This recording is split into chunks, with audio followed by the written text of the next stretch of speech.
السلام عليكم خياتي وحباباتي. قبل ما نبداو فيديو نصلوا كامل ونسلموا على رسول الله. ان شاء الله يلاقيكم هذا الفيديو تكونوا كامل بصحة لهنا وفي احسن حال.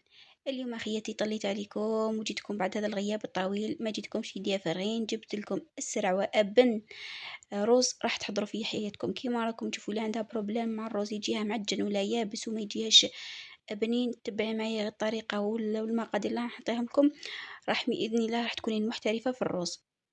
في أي نوعية تاع روز تقدري تجربي بيها ولا ديري بهذه الطريقة راح تنجح لك كيما راكم تشوفوا. ما يجيكم معجن، ما يجيكم لصق في بعضه، ما والو. تبعوا معايا المقادير وطريقة التحضير. وإلا عجبتكم الفيديو خياتي والوصفة استفدتوا منها، ما تنسونيش بالاشتراك وتفعيل الجرس كومنتير خياتي باش يطلع لي الفيديو ويشوفوها أكبر عدد ممكن من الناس. بسم الله. لهنا أنا في كيكوطة درت واحد 2 مغارف ولا 3 مغارف كبار تاع الزيت على حسب الكمية تاع الرز اللي عندكم. كيما راكم تشوفوا درتها فوق النار وخليتها تسخن. من بعد لهنا جيت نكيل الرز. شوفوا استعملت هذه النوعيه تاع الرز اول مره نجربها، بزاف شابه وتجي شغل مفوره وتجي الحبه تاعها طويله. كيلت هذيك الكيله اللي عندي على حسب افراد العائله تاعي. انا هذيك دارت لي واحد السنينيه متوسطه.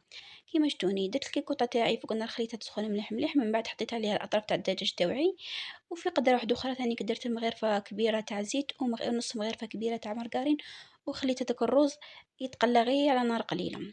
كيما راكم تشوفوا راني ندير الرز وراني نخدم في المرقه تاعي. من بعد ما تقلى لي ديك الدجاج، نتوما تقدروا تستعملوا اي اطراف تاع الدجاج، كي جناحتين عندك لي كويس واش عندك ديري، تقدر ديروا غير بلي كركاس. من بعد ما تقلى لي الدجاج درت لهنايا درت الجلبانه كانت عندي كونجلي.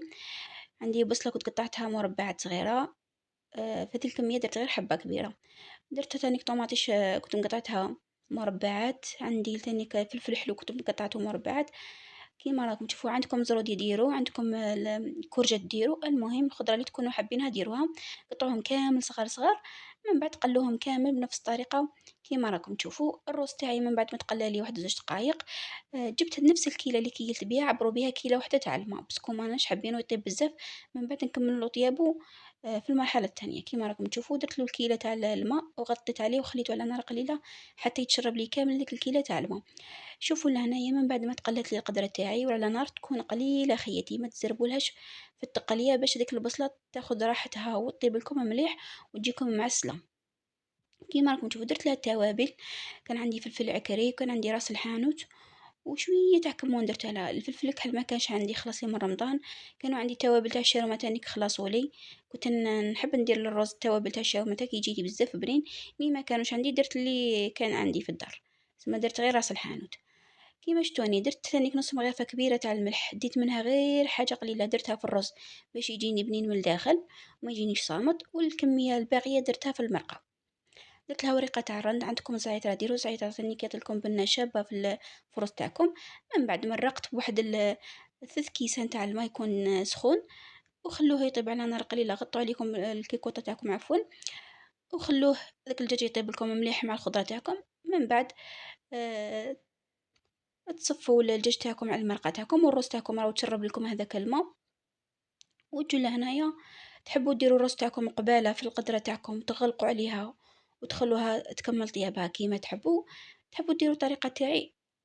خلط الرز مع المرقة تاعي. من بعد درتو في صينية تاعي ورجعته للكوش. انا نحب التحميرة تاع الرز كتجيني من الفوق. شوفوا كيما راكم تشوفوا درت صينية تاعي حطيت فيها شوية تاع مارغرين.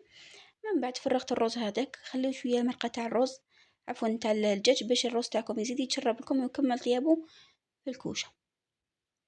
الطريقة راهي واضحة خياتي وسهلة مهلة وتوجد لكم في 20 دقيقة. ما فيها معن بزاف، ما فيها تغنجيق. كيما راكم تشوفوا ستفت الروز تاعي في الصينية تاعي.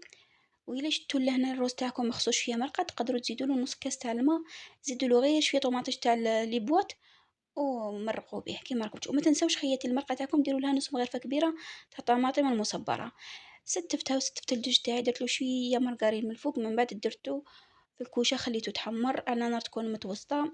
شعلت له من فوق ومن تحت قسم ما يتشرب لي المرقه من تحت ومن فوق يتحمر لي الدجاج. وهذا هو خيتي شكله النهائي من بعد ما طاب لي. انا حمرته في فور ساعه.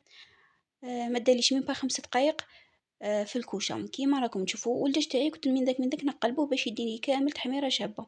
شوفوا خيتي الروز تاعي صدقوني يجي مزربه على حبه ويجي طايب ما يجيش كامل معجن، وديك المرقة تجي سواسهم. سيو نتوما خلوه يتشرب مليح باش ما يجيكمش معجن كيما راكم تشوفوا، وما تكثرولوش بزاف بزاف الماء، من بعد راح يجيكم كامل داخل في بعضه كيما راكم تشوفوا.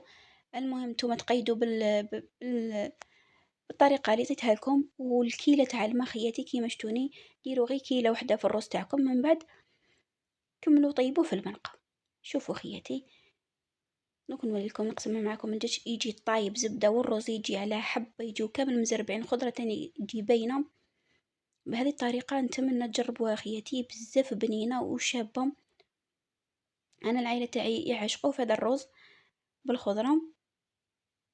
نتوما ديروا واش يكون عندكم، الخضره اللي تكون عندكم تقدروا تقطعوها مربعات وترافقوها بهذا الرز، راح راني متاكده يجيكم بزاف بنين. شوفوا الدجاج يجي ما شاء الله، ما درنا له لا تتبيله لا والو، وجا محمر. خليكم في امان الله، مع السلامه.